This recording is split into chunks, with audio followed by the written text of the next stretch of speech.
पति पत्नी के दर्द। मुझे पहले लड़के की तस्वीर दिखाओ माँ, फिर मैं फैसला करूँगी हाँ या ना का। माँ ने रीता की तरफ देखा। अच्छा, हम तुम्हारे लिए क्या कोई अच्छा लड़का नहीं देखेंगे? रीता गुस्से से बोली, माँ बस लड़का दीजिए, उसकी तस्वीर मंगवाने या लड़के को यहीं बुला लो। माँ ने डांटा, पागल है, शर्म नहीं आती? चल दफ़ा हो जाओ अपने कमरे में। बाबा भी आ गए। क्यों डांट रही हो मेरी बच्ची को? रीता बाबा के पास गई और जाकर कहने लगी, बाबा मुझे लड़का देखना है। बाबा ने मुस्कुराकर कहा, हाँ बेटी, तुम्हारी मर्जी से ही करेंगे शादी। कल मैं उसकी तस्वीर मंगवा लूँगा। लड़के का अपना होटल है, पढ़ा लिखा है, प्यारा है, लेकिन रीता को तो लड़का देखना था। लड़का तो प्यारा है। रीता ने हाँ कर दी। 10 दिनों में ही रीता की शादी हो गई। रीता का हमसफ़र सुशील अरेंज मैरिज थी। ना कभी मुलाकात हुई, ना कभी कोई बात, कभी एक दूसरे को मिले भी नहीं। ये ऐसा पवित्र रिश्ता होता है, दो अजनबी एक जान हो जाते हैं, जो कभी ज़िंदगी में मिले भी ना हों। दो पल भर में एक दूसरे की जान बन जाते हैं। पहली रात थी। सुशील कमरे में आया, हाथ में आइसक्रीम पकड़ी हुई। रीता नज़रें झुकाए बैठी थी। आइसक्रीम तो रीता की फेवरेट थी। सुशील को नमस्ते की। सुशील पास बैठ गया। सुशील थोड़ा सा शर्माता भी था। आइसक्रीम खाते हुए बोला, जितने पैसे शादी पर खर्च किए, इतने की काश मैं आइसक्रीम खा लेता। रीता का घूंघट उठाकर बोला, आप खाओगी? पहले तो रीता ने शर्माते हुए मना कर दिया, फिर सुशील ने प्यार से कहा, खाली प्यार बढ़ेगा। रीता को आइसक्रीम दी और खुद भी खाने लगा। रीता सारी आइसक्रीम खा गई। सुशील ने जब पूछा, आइसक्रीम पूरी ख़त्म कर दी? रीता मुस्कुराने लगी, वो तो मैं खा गई। सुशील भी मुस्कुराने लगा, बहुत कंजूस हो आप, पहले कहती नहीं खाती और अब देखो सारी की सारी खा गई हो। यह आइसक्रीम 50-50 की थी। रीता सुशील को पहले ही रात इतना तो समझ गई थी कि सुशील दिल का बहुत अच्छा है। रात भर मोहब्बत भरी बातें होती रही। जिंदगी अपनी असल मंजिल की तरफ मुड़ गई थी।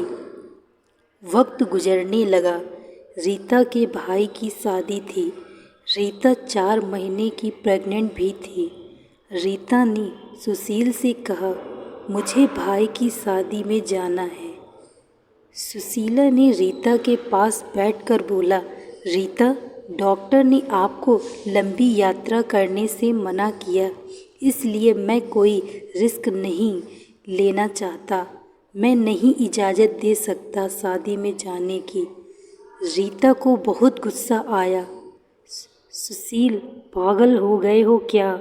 मेरे भाई की शादी है और आप कह रहे हैं कि नहीं जाना।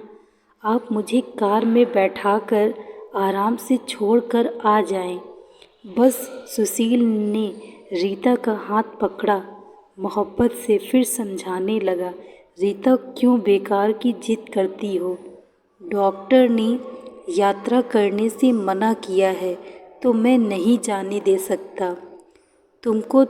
तुम लापरवाह हो जाती हो और मैं तुमको किसी के भरोसे नहीं छोड़ सकता। इतना कहकर सुशील कमरे से बाहर चला गया। रीता रोने लगी। रीता ने अपनी माँ को फ़ोन किया।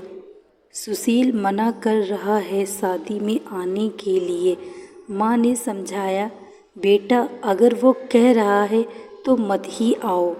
लेकिन रीता की भाभी और भाई जिद करने लगे, क्यों नहीं आने दे रहा है सुशील हमारी बहन को? वो रात को आए। सुशील भी घर पर था। कहने लगे कि मेहंदी है, 3 ही बात है, अमृता को लेने आए हैं। सुशील ने रीता की तरफ देखा है। रीता, मैंने क्या कहा था तुमसे? रीता ने नज़रें झुका ली, कमरे में चली गई। उठकर सुशील को गुस्सा तो बहुत था, लेकिन ये सब्र कर लिया। 1000 रुपया जेब से निकाले, रीता को दिए। ये कुछ पैसे रख लो, बाकी और चाहिए तो ले लेना, मैं आऊँगा कल। रीता बहुत खुश थी। सुशील ने अपने सीने से लगा, रीता को अपना ख्याल रखना। रीता शादी में चली गई।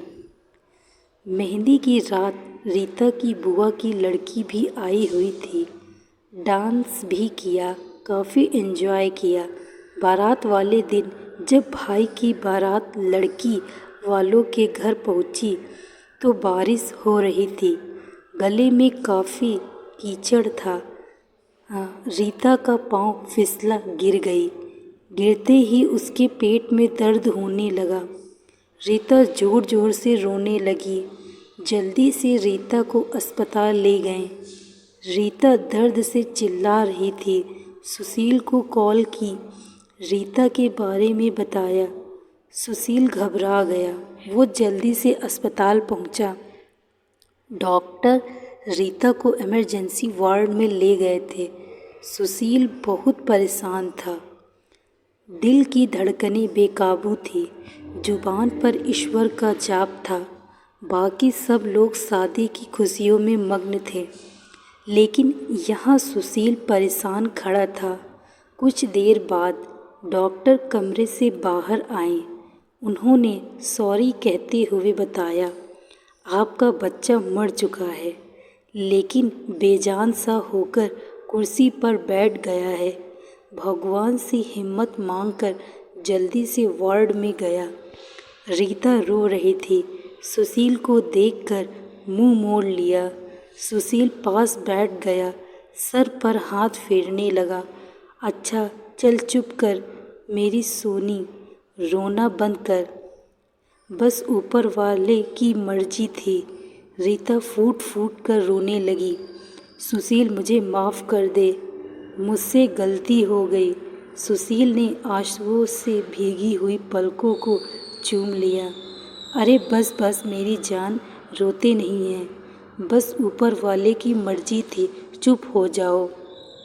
रीता खुद को गुनाहगार समझ रही थी, अपने बच्चे और सुशील समझने लगा। रीता का सर अपनी गोदी में रख लिया। चुप हो जाए मेरी सोनी, सोनी रो मत, अब देख मैं तेरे पास हूँ। रीता को लेकर घर चला गया। शादी खत्म हुई, सब घर आ गई। रीता का हाल पूछने। रीता खुद पर इल्ज़ाम दे रही थी, मुझे रोका था सुशील ने माँ, लेकिन मैं जिद करती रही, शादी में जाना है। अगर मैंने इनकी बात मान ली होती तो आज शायद मैं अपना बच्चा न खोती। सुशील समझ रहा था रीता दिल ही दिल में खुद को कसूरवार ठहरा रही है, इसलिए सुशील प्यार से समझाता रहा रीता को, अरे पागल है, खुद को परेशान न कर, ऊपर वाले की मर्जी थी ना, ऊपर वाले ने जहाँ तो हमें फिर से औलाद ज़रूर देगा। रीता सुशील की आंखों में देख रही थी। सुशील आप इतने अच्छे हैं, मुझे डांटा नहीं, आपने कुछ कहा नहीं। सुशील ने लंबी सांस ली, मुस्कुरा कर बोला, जब तुमने मेरी बात मानी ही नहीं थी तो रीता अब कुछ कहने का क्या फ़ायदा। रीता समझ रही थी सुशील का खामोश गुस्सा। 1 साल बाद फिर ऊपर वाले ने उनको बेटा दे दिया। सब बहुत खुश थे। सुशील बाहों में उठाकर झूमने लगा अपने बेटे को। रीता बेड पर लेटी सुशील की आंखों में बेटे की मोहब्बत में निकलते आंसू देख रही थी। जिंदगी में अच्छे दिन आते हैं, लेकिन अक्लमंद वही होता है जो खुद को हालात में ढाल लेता है। सुशील के 2 भाई जो सुशील से अमीर थे, उन दोनों भाइयों का अपना अच्छा खासा बिजनेस था। लेकिन सुशील का छोटा सा होटल था जिससे बस गुजारा हो रहा था। रीता ने जिद की, सुशील बच्चे को गर्मी लगती है इसलिए यह बहुत रोता है, मुझे कमरे में एसी लगवा कर दें। सुशील ने सिर पर हाथ रखा। अरे रीता, पागल हो गई हो क्या? मेरे पास नहीं है इतने पैसे एसी के लिए। रीता ने जिद की, मुझे एसी चाहिए। बस कमरे में सुशील अपने बेटे को सीने पर लेटाकर खेल रहा था। उसके साथ रीता बस एसी लगवाने की जिद किए बैठी थी। सुशील ने रीता का हाथ पकड़ा, अपने करीबी किया। रीता, पता नहीं क्यों इतनी ही जिद्दी हो तुम। लगवा दूंगा एसी। ये लो, सो गया है मेरा राजकुमार, इसको लेटा दो। दोस्तों, मैं आशा करती हूँ आपको यह कहानी अच्छी लगी होगी। यदि कहानी अच्छी लगी हो तो वीडियो को लाइक तथा चैनल को सब्सक्राइब अवश्य करें। आने वाली ऐसी ही कहानियों को सुनने के लिए बेल आइकन को प्रेस करें। Thank you so much watching this video. Like, share and subscribe.